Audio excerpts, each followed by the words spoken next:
want you to picture a fortress, not a metaphorical one, but a literal walled city-state sitting right in the middle of a modern European capital. Right. You have the Swiss guards in their colorful uniforms at the gates. Yeah. You have the highest religious authority on the planet living right next door. There's this overwhelming sense that you're safe, that the chaos of the outside world just, it can't touch you. Exactly. It's a psychological bubble as much as a physical one. And that is the setting for today's deep dive.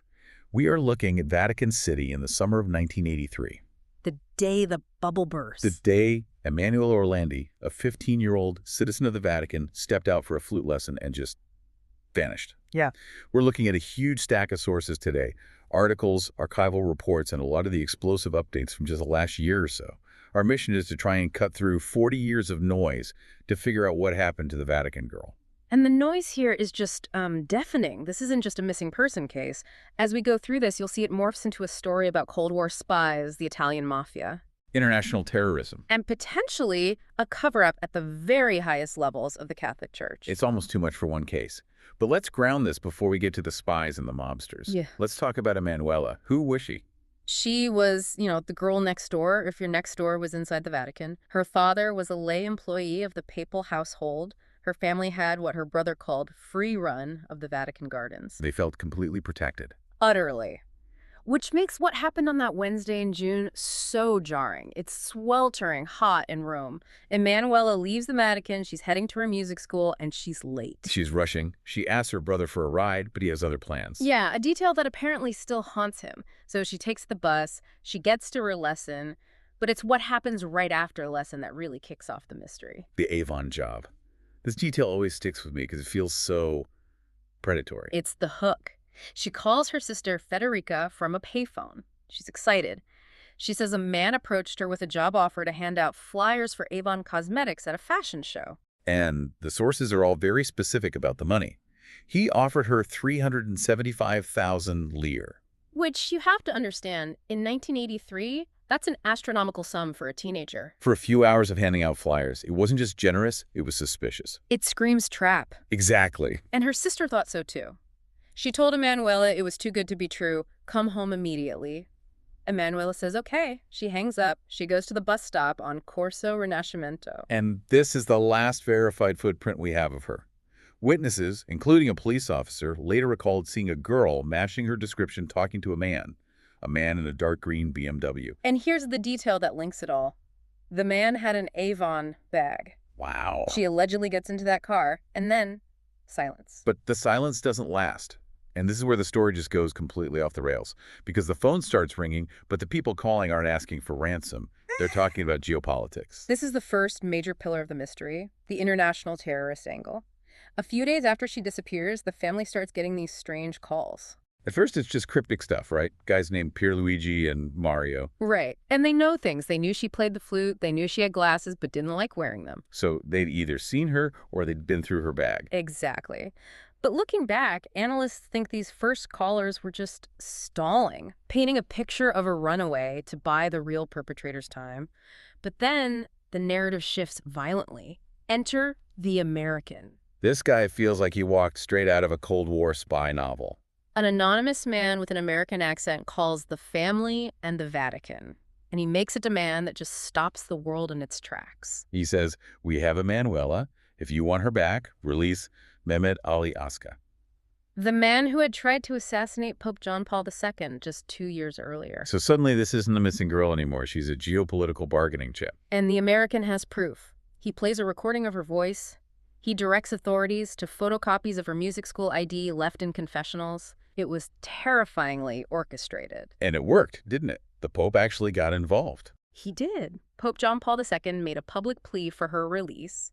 And in doing that, he basically legitimized the whole terrorist theory to the world. But here's the thing that bugs me. This Turkish anti-Christian liberation front, was that even a real group? That's the key question. Later investigations and testimony from former Stasi agents, the East German secret police, suggest this entire terrorist angle was a massive fabrication. A distraction. A huge one. A distraction from the so-called Bulgarian connection. There was a strong theory that the Soviet Union was behind the assassination attempt on the Pope. So the KGB and the Stasi create this fake Turkish group to muddy the waters. If everyone's looking at Turkish extremists, they're not looking at the Kremlin. Emanuela may have been just a prop, a pawn in a disinformation campaign. That is incredibly cynical. And it's not even the only theory. Not even close, because while the world was looking at spies, something much darker was festering right there in Rome. We have to pivot to the second pillar, the mob. The Banda della Magliana. Rome's homegrown mafia. This theory was underground for decades until 2005, when a viewer called into an Italian TV show. This part gives you chills. The caller says, to find the solution, look at who is buried in the crypt of the Basilica di Santa Apollinare. And you have to pause on that. The crypts of a basilica are for, what, cardinals? Saints? Not gangsters, but they open it up, and who do they find? Enrico Renatino de Pedis, the boss of the Banda della Magliana. How on earth does a mob boss get a VIP burial in a basilica? Well, money and favors. The theory is that the mob had lent a massive amount of money to the Vatican Bank, the IOR. Which was incredibly murky at that time. Incredibly. The theory goes the mob funneled dirty money to the Vatican, maybe to help the church fund anti-communist movements in Poland, like Solidarity, but the money wasn't paid back. So the mob needs leverage. You don't sue the Pope. You kidnap a Vatican citizen, you kidnap Emanuela. And there's testimony to back this up, from De Pedis' lover, Sabrina Minardi. Her testimony is harrowing. She claimed De Pedis orchestrated it all. She said Emanuela was drugged, held in an apartment, and then, and this is the heartbreaking part, handed over to a priest near a Vatican gas station. Wait, handed over to a priest, so she was returned. According to Minardi, yes. Now, we have to be cautious. Minardi had a heavy drug problem. Her timeline was inconsistent. But she knew details about the safe houses that were later verified. She knew things she just shouldn't have known. So we have the Cold War spies, we have the mob, but there is a third theory, the one the Vatican seems most desperate to avoid. That the call is coming from inside the house. The internal scandal, the idea that this wasn't about politics or money, but about sex. A childhood friend of Emanuela's finally spoke up. She said Emanuela confided in her just days before she vanished. What did she say? That she was being bothered, molested in the Vatican gardens by someone close to the Pope. Someone close to the Pope. That phrase is chilling. And this brings us to the most explosive piece of paper in this entire investigation, the London Trail. I had to read this 3 times. It surfaced in 2017, part of the VatiLeaks scandal. It's a 5-page document, typewritten, dated 1998. And the header reads, Summary of expenses incurred by the Vatican City State for the activities relative to the citizen Emanuela Orlandi. An expense report for a missing girl. And it lists everything.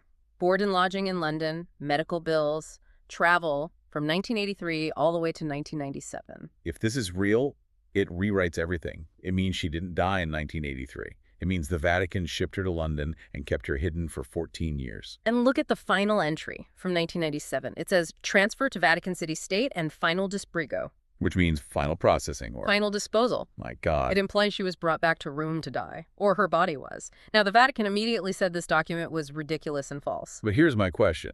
If you're going to forge a document to smear the Vatican, why forge a boring expense report? Why include 14 years of hostile fees and medical checks? That's the banality of evil argument. It looks too bureaucratic to be a fake. And this leads us right up to the present day.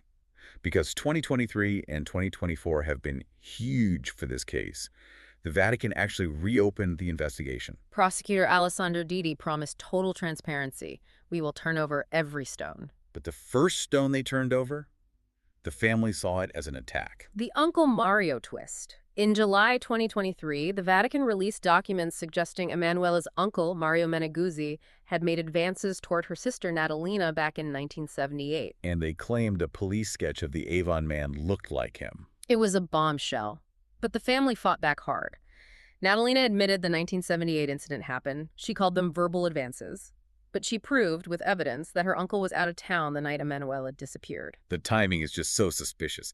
Just when the London theory is gaining traction, they suddenly say, hey, look at the uncle. The family called it mudslinging, a distraction. It fits the pattern we've seen for 40 years. And through it all, you have the brother, Pietro Orlandi. He's been fighting this battle every single day. There's a moment with Pope Francis that really stuck with me. Shortly after Francis was elected, he met the family, and he said to Pietro, Emanuela is in heaven. Which on the surface sounds like a comfort. But Pietro didn't take it that way. To him, it sounded like an admission. If you know she's in heaven, you know she's dead. How do you know? Tell us where she is. Exactly. And the search for that body has been a circus. Remember in 2019 when they opened those tombs in the Teutonic Cemetery? The empty tomb moment. The tip was, look where the angel points. They opened 2 tombs, Mm-hmm. and they're empty. Not just no Emanuela, no one was in them, just a void. It's like a metaphor for the whole case. You open a door expecting answers, and you find nothing. It's a story that just refuses to be buried. We've covered the Avon lore, the spy games, the mob money, the London receipts. It's a puzzle where the pieces don't seem to fit. Or maybe they fit perfectly. The mob does the kidnapping, the spies provide the cover story, and the Vatican provides the hiding place. It might not be one or the other. It could be all of them. A convergence of every dark power in 1980s Rome, all crashing down on one 15-year-old girl. Who was just a girl going to a flute lesson. She was a citizen of the safest place on earth. As we wrap up this deep dive, I want to leave you with one final thing to chew on. That expense report. The Vatican calls it a fake. But ask yourself this. If it is a forgery, why would someone forge a receipt for a missing girl's life 14 years after she vanished? Who benefits from creating a fake paper trail that just shows the Vatican paid for her room and board? That is the question that keeps me up at night. Thanks for listening. Keep asking questions.